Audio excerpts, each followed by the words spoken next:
নবীর একজন সাহাবী নাম হলো হযরত জাবের রাদিয়াল্লাহু আনহু। নাম কি? জাবের। খুব মনোযোগ দেন।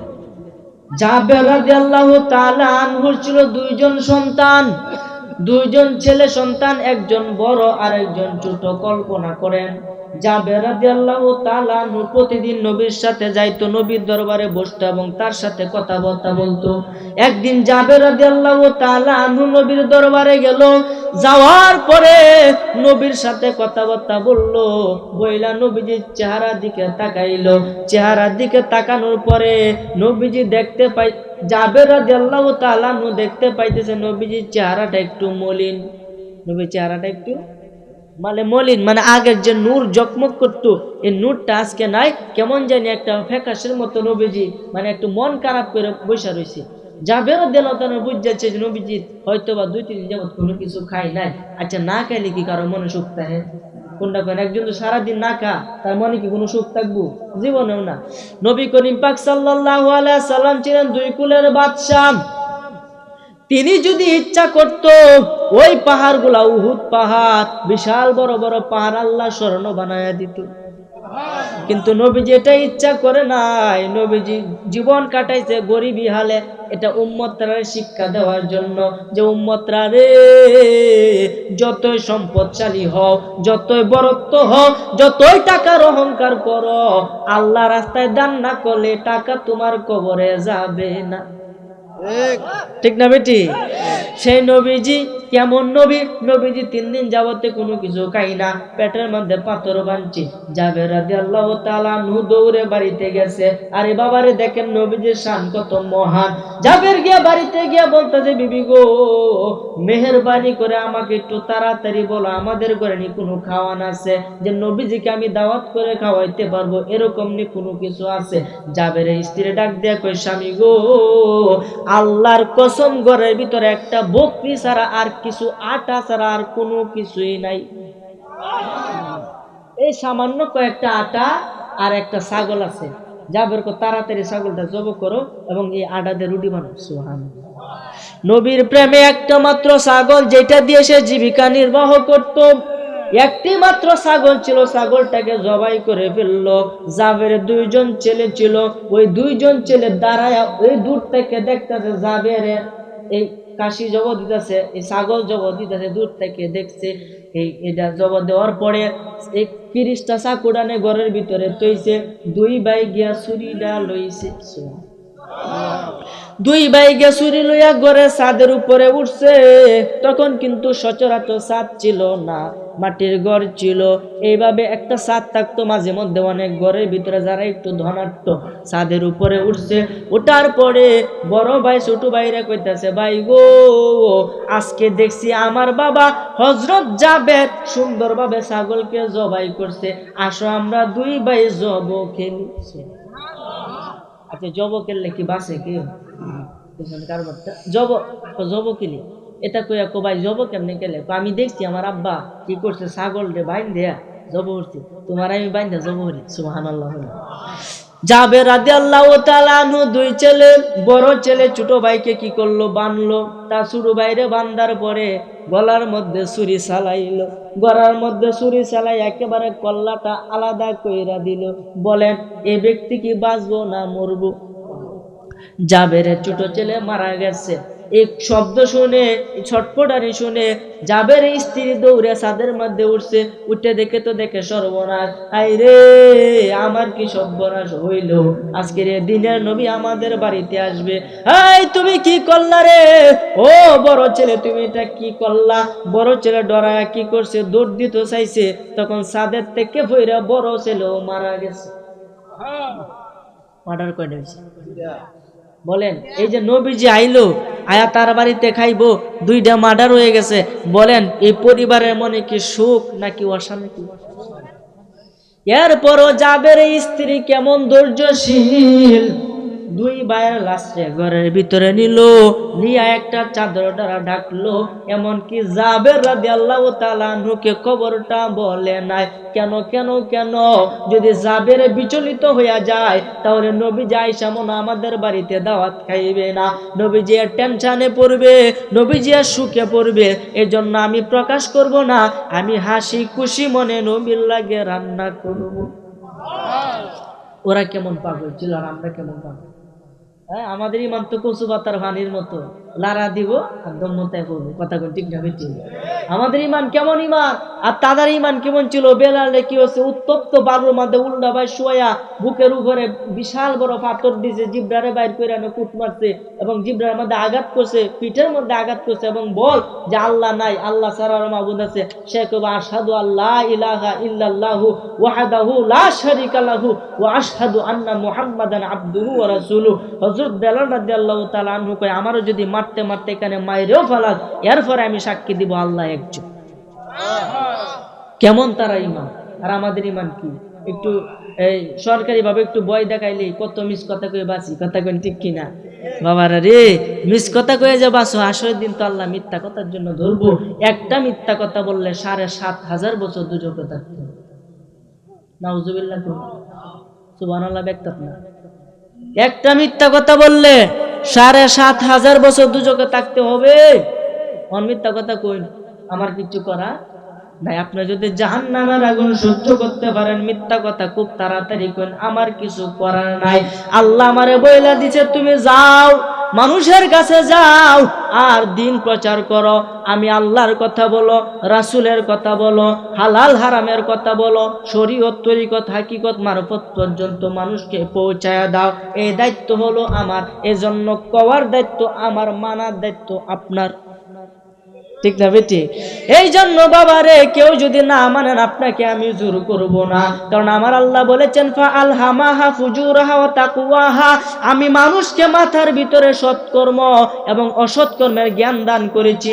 সুতরাং যে ব্যক্তি ভালোটাকে বাঁচিয়ে নিব সে ব্যক্তি বেহেশতে যাবে, যে ব্যক্তি খারাপটারে বাঁচিয়ে নিব ওই ব্যক্তি জাহান্নামে যাবে। এতে আমি আল্লাহর কিছু যায় আসে না। সুবহানাল্লাহ। বলতেছিলাম রে বাবা, সেই আল্লাহর ক্ষমতা কত। জাবের রাদিয়াল্লাহু তাআলা আনহু দুইজন সন্তান মারা গেছে, বাড়িতে সুখের ছায়া, অথচ কেউ কারো মনের ভিতরে দুইজন বাচ্চা যে মারা গেছে এর কোনো চিহ্ন নাই। জাবের স্ত্রী সুন্দরভাবে এই সবগুলা রান্না করছে, রান্না করে এমন পর্যায়ে হয়েছে যে 1 থেকে 2 জন খেতে পারবে। কয়জন? আমরা কথা কই না রে, কয়জন? 1 থেকে 2 জন এরকম রান্না হয়েছে। একটা ছাগলের কতটুকু, একটা ছাগলের বাচ্চা তো বেশি গুস্ত হইতো না, অল্প একটু গুস্ত হয়েছে আর একটু কয়েকটা রুটি হয়েছে। যে 1-2টা রুটি যে নবীজি একা খেতে পারবে আর একটু তরকারি যে নবীজি একলা খেলে শেষ হয়ে যাবে। বলেন না সুবহানাল্লাহ। এটা বা আনলো, নবীজিকে দাওয়াত করলো, নবীজি আসলো, আসার পরে এগুলা লইয়া বসলো, বসার পরে নবীজি খাবে। এই মুহূর্তে জাবের রাদিয়াল্লাহু তাআলা আনহুরে ডাক দেয়া কয়, জাবের গো আমার দিকে আসো। তোমার এই গোত্রের মধ্যে লোক কতজন? হুজুর কাউকে দাওয়াত করি নাই, একমাত্র আপনারে দাওয়াত করলাম। আমারে যে একা দাওয়াত করছো, আমি তো একা কখনো দাওয়াত খাবো না। একা কখনো দাওয়াত খেতাম না। ওই নবী কেমন নবী চিন্তা করে, নবীর সম্মান কত। আচ্ছা হুজুর কি করতাম? তোমার গোত্রের যত লোক আছে সবাই লিও। হুজুর প্রায় তো 100 হয়ে যাবো, সবাই লিও। সুবহানাল্লাহ। একজন একজন করে ভিতরে পাঠাও, একজন করে ভিতরে পাঠাইলো। নবীজি এই সুন্দর এই চুট মোবারক দিয়ে তুথু মোবারক নিক্ষেপ করলো এবং বলল বিসমিল্লাহ বলে খাও। একজনে খাইলো, হুজুর পেট ভরে গেছে, আর তো খেতে পারি না, ও ভালোভাবে খাও। এভাবে একজনের পরে আরেকজন, সকলে ভর পেট খাইয়া প্রায় 100 জনে খাইলো। 100 জনে খাওয়ার পরে হযরত জাবের আসলো, আয়েশা জাবেরও খাইলো, তার পেটটা বললো। কিন্তু আগের যে খাওয়ান ছিল, আগের যে রুটি ছিল, এখনো সেই গুলাই আছে। শেষে নবীর ক্ষমতা আছে না নাই? এই মুহূর্তে নবীজি খাইবো, নবীজি খাওয়ার সময় আল্লাহ পাকের পক্ষ থেকে জিবরাইল ফেরেশতা আইলো, আয়া কইতাছে, ইয়া রাসূলুল্লাহ, ইয়া হাবিবাল্লাহ, আল্লাহ কবর ফাড়াইছে জাবের যে 2 জন ছেলে আছে তাদেরকে নিয়ে খাওয়ার জন্য। আচ্ছা কোন জাবেরের দুই ছেলে আসে না গেছে? আল্লাহর দরবারে চলে গেছে। এখন আল্লাহ বলতেছে আপনি এই জিব্রাইল তুমি যাও গিয়ে আমার নবীজিরে কও যে আমার নবীজি যাতে জাবেরের দুইজন ছেলেরে লইয়া কানালে যাতে না কা। সুবহানাল্লাহ বলে। ও যে জাবের কে নবীজি ডাক দেয়া কয় ও জাবের তোমার যে দুইটা সন্তান এরা কোথায়, এদেরকে নিয়ে আসো আমি তাদেরকে নিয়ে খাবো। জাবের রাদিয়াল্লাহু আনহু তো জানে না কি অবস্থা, দৌড়ে গেছে বিবির কাছে, বিবি গো আমার দুইজন সন্তান কোথায়? কইটু মনে বাইরে খেলাধুলা করতেছে, একটু কই জানেন। বাইরে গিয়া ঘুরলো, গুইরা বিবির কাছে আইলো, কইতে বিবি গো তাদেরকে তো আমি পাইলাম না।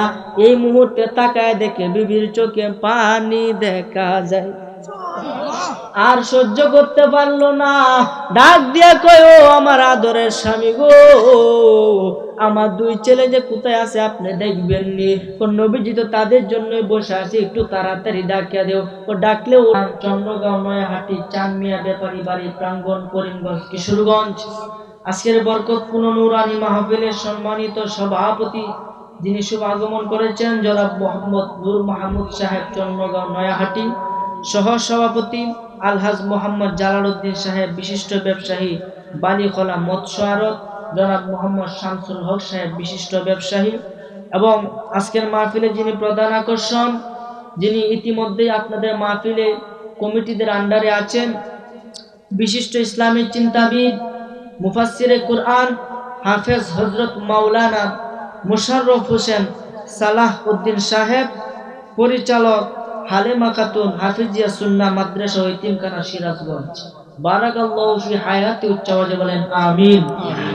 আজকের মাহফিলে যিনি বিশেষ আকর্ষণ, যিনি ইতিমধ্যে আপনাদের মাঝে আলোচনা পেশ করেছেন, সুমধুর কণ্ঠের অধিকারী আলমগীর হোসেন সুরে জালালী সাহেব কিশোরগঞ্জ, পীর সাহেব শাহে মদিনা দরবার শরীফ মহিষাখালী কিশোরগঞ্জ।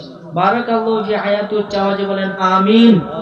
আজকের মাহফিলে যিনি বিশেষ মেহমান জনাব মোহাম্মদ জালালউদ্দিন সাহেব, বিশিষ্ট সমাজসেবক ও বিশিষ্ট ব্যবসায়ী বালিকলা মৎস্য আড়ত, মাহফিল পরিচালনায় হযরত মাওলানা সাইফুল ইসলাম গোলাপ এবং মোহাম্মদ মুজাহিদুল ইসলাম সাহেব, এবং সার্বিক সহযোগিতা অনেকে রয়েছেন, সৌজন্যে মোহাম্মদ এরশাদ উদ্দিন সমাজসেবক, তেজিয়ার গণ্যমান্য আলেমে দ্বীন, আমার পাশে বসা সম্মানিত মেম্বার সাহেব জনাব মোহাম্মদ কুকুন মিয়া সাহেব, এবং তার সাথে উপস্থিত আমার পিতা হযরত মাওলানা আব্দুল বারিক সাহেব, এবং টেজে আরো মুরব্বী বাবাজিরা, আমার সামনে বসা আমার বাবার সমতুল্য মুরব্বীরা, যুবক ভাইয়েরা, সমবয়সী বন্ধুরা, পর্দার আড়াল থেকে ওয়াজ শুনতেছেন আমার মা ও বোনেরা, প্রত্যেকের খেদমতে আমি গুনাহগারের আবারও সালাম, আসসালামু আলাইকুম ওয়া রাহমাতুল্লাহি ওয়া বারাকাতুহু।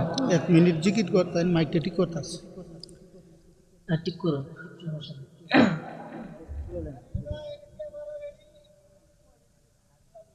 না, ক্যামেরা কিন্তু এটা হেডের সাথে মিল।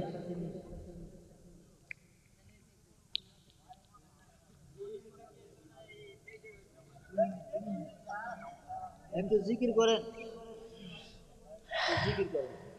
জিকির করাও তুমি, জিকির করেন। আল্লাহ আল্লাহ আল্লাহ আল্লাহ আল্লাহ আল্লাহ আল্লাহ আল্লাহ আল্লাহ জবান খুলেন। আল্লাহ আল্লাহ আল্লাহ আল্লাহ এই মাইক দিয়ে কথা বললে শেষ। পিতা মাতার খেদমত, আউলিয়ার নবীজির শান, এই বিষয়টা একটু বলে দিন। কমিটির পক্ষ থেকে আবদার জানিয়েছেন মায়ের সানটা গাইবাই দিতে, মায়ের কয়েকটা সান আছে একটু গাইবাই, এটা আমার দাবি। মাইক ভালো থাকতো সপ্তাহ, আমার ইচ্ছাটাই যেতেছে, এত মাহফিল কত সুন্দর ঠিক আছে সাজাইছে, মাইকের লাগে সব এটা ভুল করছেন, মাইকের সমস্যা,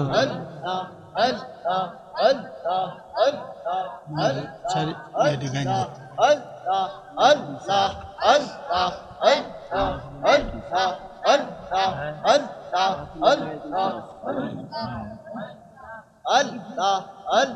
ধৈর্য ধরে বই ঠিক হয়ে যাবে না সব।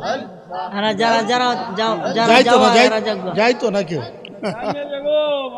যাইতো না কেউ যাইতো না, কিন্তু ওই যে এলোমেলো হইতাছে মাইকের কারণে যারা বিশেষ প্রয়োজন তারা বাইরে আইতারুন।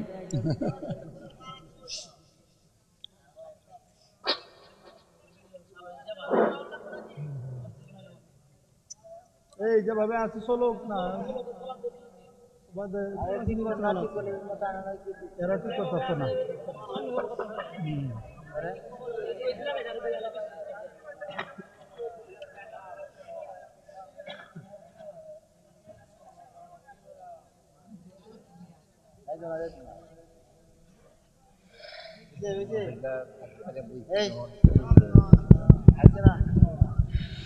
আইসে না, আইসে না।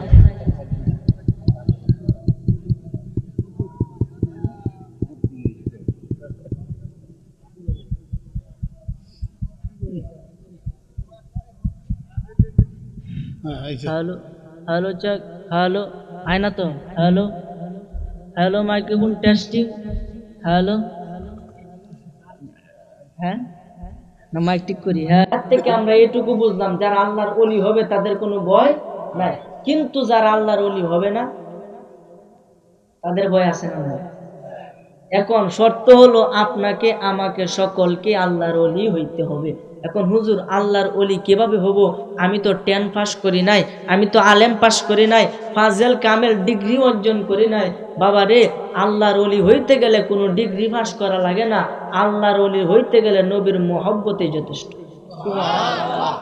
সে নবী কেমন নবী? কোন নবীর উম্মত আপনি আর কোন নবীর মহব্বত অন্তরে করবেন? যে নবীর হাতে মুখে শরীরে সমস্ত কিছুর মধ্যে বরকত আর বরকত। বলেন সুবহানাল্লাহ। একটা ঘটনা মনে পড়ে গেল, বাবা খুব মনোযোগ দেন, অন্যদিকে ডানে বামে মনোযোগ দিবেন না, মনোযোগ ছাড়া কিন্তু ওয়াজ মাহফিল বোঝা যাবে না। এই মেম্বার সাহেব, সম্মানিত মেম্বার সাহেব আমাকে বলেছেন পিতা মাতার খেদমত এবং দয়াল নবীর শানের উপরে কথা বলার জন্য। বাবা রে, দয়াল নবীর শান কি বর্ণনা করব? সারা রাত যদি দয়াল নবীর শান মান বর্ণনা করি তাহলে এক কিঞ্চিত পরিমাণ শেষ হবে না।